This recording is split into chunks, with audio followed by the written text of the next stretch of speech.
कसं काय त्यात बघण्यासारखं काय आहे? राज ठाकरे यांनी शिवाजी पार्कला एक कॅफे खोललेलं एवढंच मला माहिती आहे. तिथे लोक चहा पानाला येत असतात सातत्यानं आणि तो सगळ्यांसाठी खुला आहे आणि चांगली गोष्ट आहे. राजकारणामध्ये असं चहापान होत असतं आणि एक चांगला कॅफे असेल तर लोक जात येत राहतात. लोकांना छान नजारा समोर पाहायला मिळतो, बसायला जागा मिळते, उत्तम.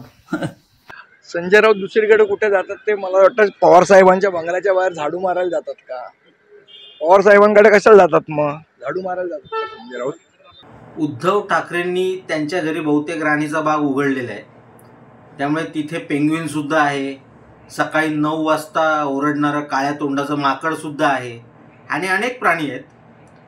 लोकांना कॅफेत जायला आवडतं, त्या राणीच्या बागेत जायला आवडत नाही याचं कदाचित दुःख संजय राऊत यांना झालं असावं.